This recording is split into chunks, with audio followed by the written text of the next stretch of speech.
Hi, is this, Max? Yes, it is. Is this the same Max that, rents an apartment in Kensington? I have a couple apartments here. Yeah. I have a relative who used to live in 3610. I'm trying to find her. Who's your relative? Nicole Fogel. Oh, yeah. Okay. Do you remember her and her mother, Yeah, Elaine? no, I remember her. I have no idea where she is right now. Oh, I understand if you don't, but if we could come and talk with you about the stay there. I'm trying to find her, to be honest with you. Okay. And, Yeah, if you're up, that's fine if you like. Really? I'll tell you what I know, but I don't really know much.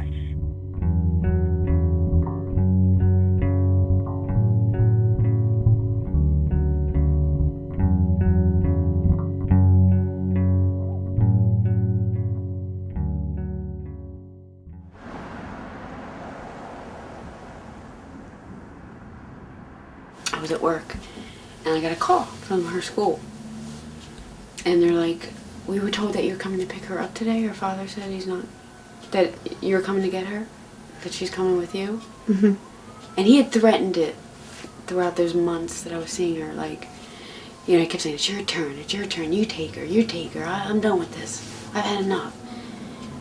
So I thought that was his way of saying, now if she's really yours, I'm out of here. I made it there just as they were letting out. I raced to the school. And I remember walking through the hallways. And there's all kids everywhere. It was almost like out of a movie. It was unbelievable. There was like kids everywhere. And I remember going, and I saw her, like at the very end of the hallway. And I went, Nicole. And I remember I heard a friend of hers going, Nicole, your mom's here. It was straight out of a movie tower. She turned around and saw me and like dropped her books. And it was like in a movie. She just kept running. She started running towards me and hugged me. And she goes, and I'll never forget it. Her words were, oh, my dream came true. I didn't meet Nicole until she was back with Elaine, so she was probably 6 or 7, maybe 8. I don't know. I met her at Christmas, and we just kind of clicked.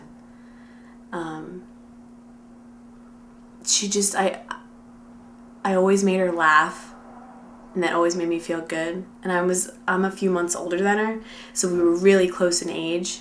She had like that streak of, you know, she would do anything, and we would have so much fun. But literally, when she turned 13, she changed. She had been a good student up to that point.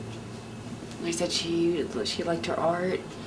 She was talking about being a singer. You know, she seemed to have some goals, some dreams. But when she turned 13, her grades started slipping.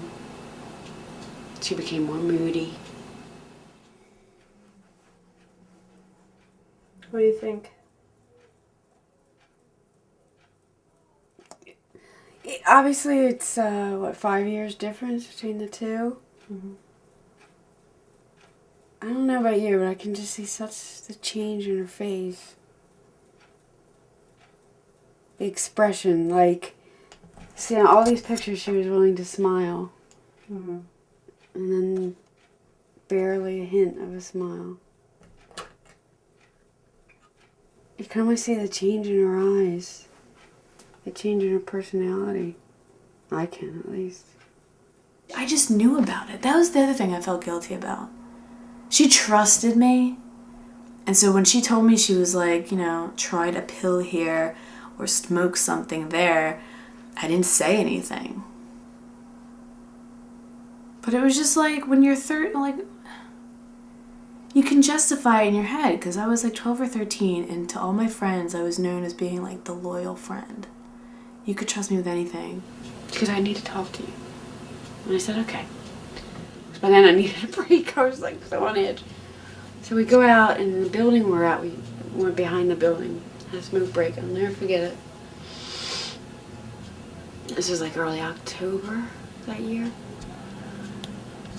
So we were standing there with a cigarette, and she looked at me, she goes, Mom, I gotta tell you something. All of a sudden she was like kind of wide awake and straight. And I said, what? And she was out of the blue, and I still to this day give her so much credit for her bravery. She just looked at me and she goes, I think I'm addicted to heroin. I wanted to see if I could solve this problem because she's been missing for 2 years, and so I haven't seen her. I also wanted to catch up with her. I wanted to know her. I wanted to know, because she had gone through rehab so many times. I guess I was just confused about the situation. I didn't understand where it went wrong. But then she would be out till 2, 3 in the morning, and I would stay up and wait for her. But she would start staying out more. And it became apparent that she had relapsed. Mm-hmm. And she told me later that it was 6 weeks after 8 months of all that rehab. It only took her 6 weeks.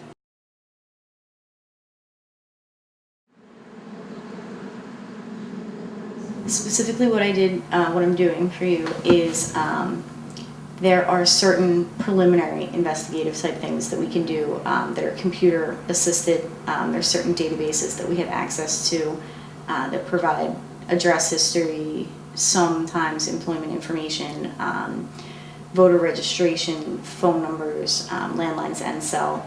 All right, let's see. Max Ben, unpronounceable last name, former landlord. Cell, the address. And then, did I give you the current resident name and possible phone number for that property? Yeah. Did we get that? Yeah, it was the That's all I had. I didn't write person anything who's else living down. in the room now. I didn't write anything else down about him. At the risk of making broad generalizations, sometimes people don't want to be found. So they had decided to put her in a recovery house, what they call them. But here, during that time, brief time she was there, at a meeting she met John. I really liked John a lot as a person, and I knew that that they really loved each other. So I look completely out of my element right now. Yes.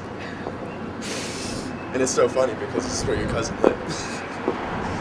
I had put an ad on Craigslist, and her, John, her boyfriend, was at the time I guess living across the street. They called me, they looked at it, and they had to move right away.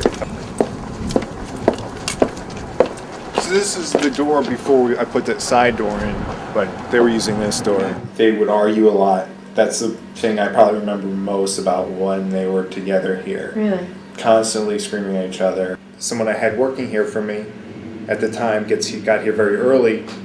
Every time he came to work. Yeah. And I come in normally reasonably late, and he calls me in the morning and said, "Oh, they got the fire rescue here and this and that." And I said, "What happened?" He's like, "It's John." I said, well, what about him? He said, "He's dead." I said, "What do you mean? Are you sure?" He's like, "Yeah, he's dead." She stood here. And she went in here. She lived here. This is the last place that she lived. You know, what kind of stuff was going on inside? It was my understanding that she was what they would call around here is working the Ave, which means prostituting on Kensington Avenue. She would walk to go to Kensington. It's not that far from here. No, but I mean, like, that was her job. Like you said, some people work at Foreman Mills. Some people work the Avenue. I don't know where to go next. The point was to get her to move on because nothing positive was happening here. So that day, it was Janet, I think December 31st fell on a weekend or something. So it was like, he was going to give her to like the 2nd. I forget how the days fell, but he was going to give her to like January 2nd to get out. So on that day, I kept waiting for her to call. I'm like, I'm ready. I got a U-Haul ready. I'm ready to go. And I called the manager of the apartment. And I said, have you seen her? I haven't heard from her in weeks. I'm prepared to help her move out, but I haven't heard anything from her. And he said that he saw her moving stuff out with somebody, some guy. I don't know who it was. And I said, I'm pretty sure, I guess you'll be seeing her, as because he ran a business behind the thing, so he was constantly around. And I said, please tell her I'm trying to reach her. I'm ready to come over and help her move. I've got everything in place if she needs it. I don't know if he never saw her. I don't know if he gave her the message and she just ignored it. Mm-hmm. But I never heard from her. I could barely go to work.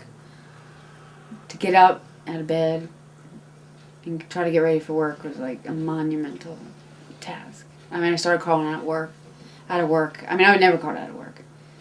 In almost 20 years, I hardly ever called out of work. But I started calling out like once a week. I was just, if I could get to work without crying or get through work without crying or whatever, that was a good day. I mean, I basically just, if I was home, I laid on the couch. That's all I did. I mean, to get up, I would try to go to the supermarket, and it was a chore. It was a chore. I would just walk to the store, and I would see things. Every little thing reminded me of her. A food she liked, or, oh, I used to buy that for them. Or, I mean, everything, just by the time I got out of the store, it was just, I'd be walking through the aisles trying not to burst into tears. I'm really upset because I don't know why I'm doing it anymore.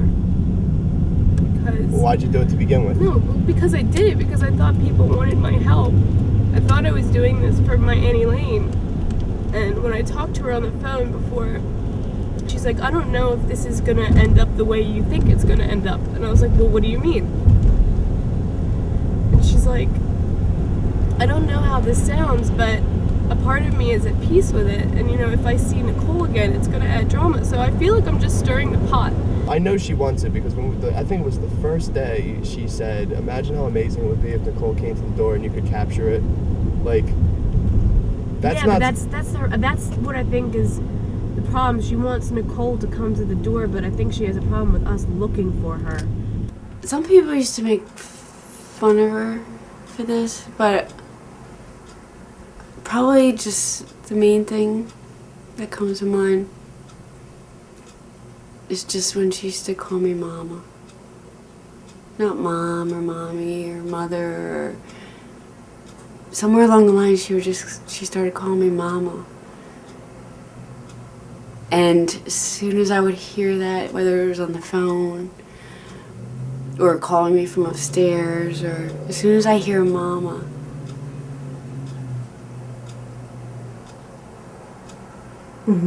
it's like,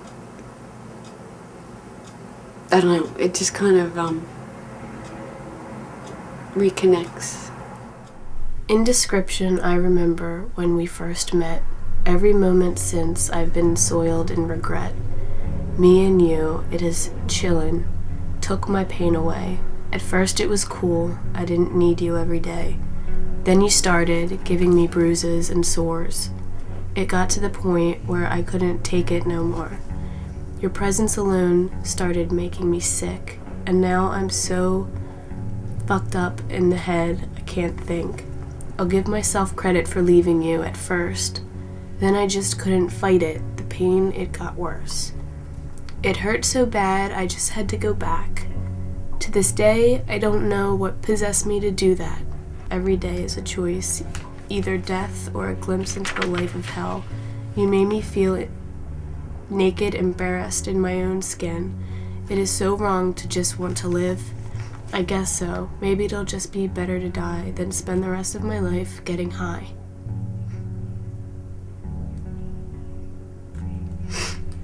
I won't live with you. Can't survive without you. I know now I never should have took time to doubt you. I took the wrong route, one big dead end. Now there's just no way out. Misery, my only friend.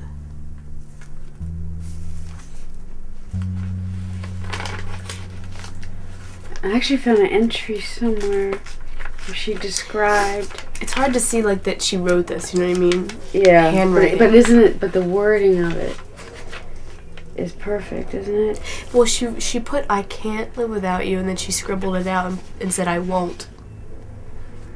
Can't as if you don't have a choice, and she recognized that, and she said, I won't.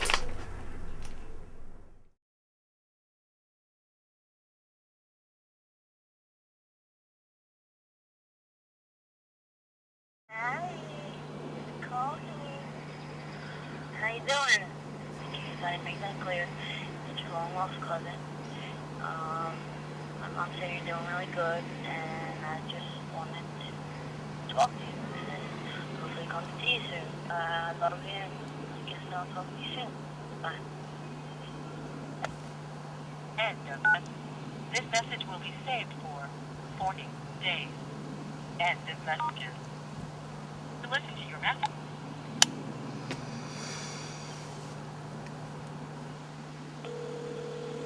Hello? Hi, it's Tara. Hey, Tara. Oh my god, I cannot believe that you called me. Yeah. Did your mom tell you I called, or you got my message? I got your message and my mom told me too. My mom said you're doing all good in school. Nicole, I've missed you so much. Yeah, I missed you too. You sound different. Why haven't we seen you? I haven't seen you in 2 years. I haven't talked to you in like 3. That's right. Where have you been? I wasn't doing too good for a while. Still not completely all, together, but I'm trying better. I've actually been looking for you. So what do you mean? How are you looking? I was just trying to see if I could see you again, because I didn't know how to get a hold of you. And I just wanted, I wanted to know what your life was like. I wanted to know, you know, I was... Do you want to interview me and stuff? Yeah.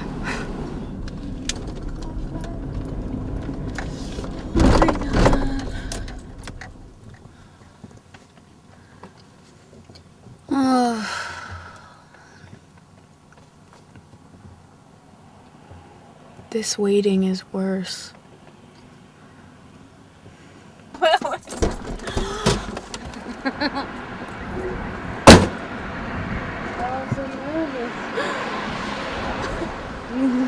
This whole thing was, I wanted to know what was your childhood like. Like, I wanted to know you. I want to know you. And I got really scared when it started to get to be, you know, May, and then you just called me out of the blue today. It hit me when I listened to the message. It was late last night. I didn't want to call. It was too late. But I listened to the message, and because I was at school, and it hit me like so hard. And I'm like, I've been looking, and then you just call me, and then you talk to me, and then you're fine with meeting up with me. It was just like all in one day. You mean a lot to the family. The reason why I didn't, contact anybody is because I didn't want to do it until I was better, so I could come back and be better. And just be like, I did it, You do heroin like multiple times a day. I can't get I'm good now. Before I was doing about 3 bundles a day, and there's about 14 bags in a bundle. 14 bags in a... I don't understand, like, what do people usually start with? Well, when you first start a bag, I guess for like a bag? Like hours. Yeah, but... and then you were doing 14 of these bags. No, 14 is in one bundle. I was doing 3 bundles. Right, so what I mean is, like, usually one person would have one bag and they would be all high. No. I didn't. I do like 2 at one time. A couple times a day. Well, lately it's been like maybe just 4 a day, but because we haven't really any money. But yeah, at one point I was doing 10 just before 8 o'clock in the morning, and then I was smoking crack and shooting coke on top of it. I'm better now. I'm not doing that much. Now it's just more of a struggle for money. I'm actually in the process now of trying to get on a methadone program. Do you want to see the message from your mom? Yeah, I'd love to. Let me just close the window.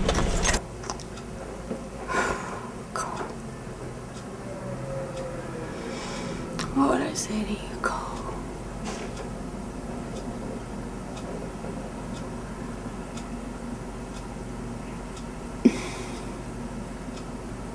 I feel like this might be the last time I could say something to you. I pray not. But I haven't seen you in 2.5 years.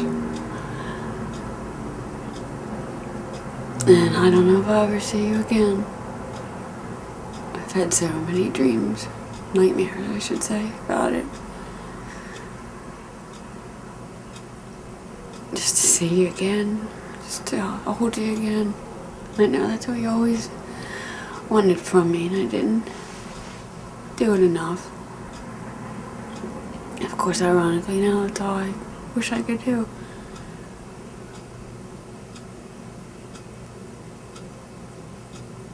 I could never make up for the mistakes that I made. And I know I made a lot. But from the moment I knew I was pregnant with you, I loved you. You kept me going. You were my lifeline. You always made me smile. And I know I had a lot to do with how you turned out. And I regret it. I'll regret it forever. But I know that there's so much to you that you could be. And you still have the chance to do it. You're only 22. I think you've had enough hell in your life to last a couple people's lifetimes. I wish you could let it go. I wish you could just say enough. I don't want to do this. What's the point? What is the point? You could go so far. You could be so many things. And I'm more than willing to help in any way I can. I really am. And there's an old song. It says, always have an empty room just waiting for you. Always have an open heart just waiting for you. And that's true. You okay?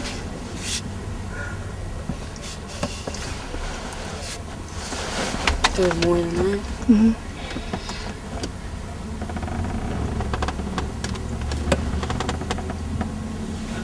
So sorry for it. No, it's not about you hurting her. It's just that she wants more for you. You're not bad. You're not, and I think you have it in your head that you've done too much now and you can't go back, but she's right. You're only 22, Nicole, and you're not bad. You're a good person. You're so funny. I used to be. No, you are funny and you're smart. You're just not using it. But you're not. You're good. After he died, have anything? John? Yeah. Stop feeling anything. I don't want to. For the first time, it was the only thing good. It was the only person that loved me back. For me, to not from me, but for me to love him back. And then he just, it was like, not only did somebody I love die, it's not like you just breaking up with someone and just gone. Just not even that it was someone I loved die, but someone, there was a dead body right there. And nobody stayed with me. They all left. She had work. if she left. It would have just left me in a house by myself.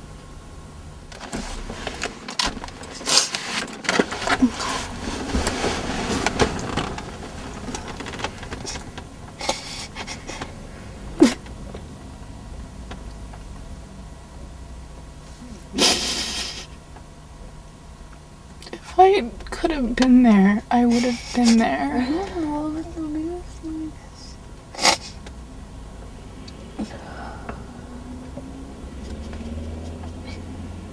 I know I always talked about my boyfriends.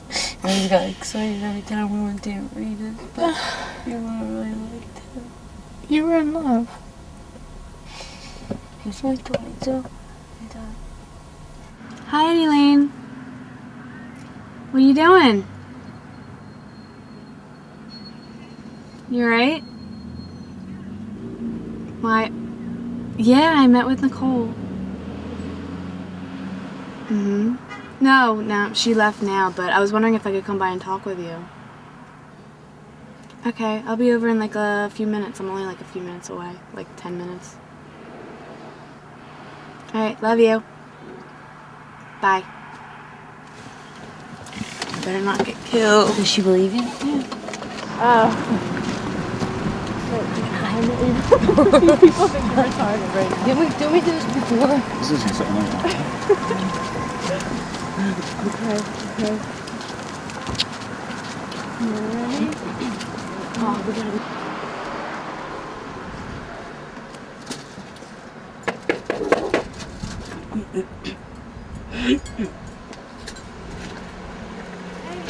You ready? Oh,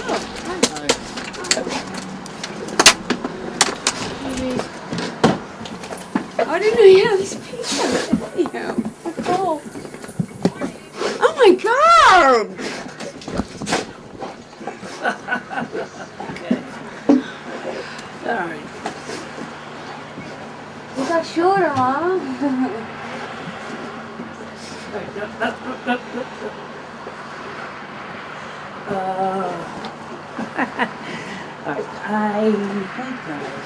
Don't.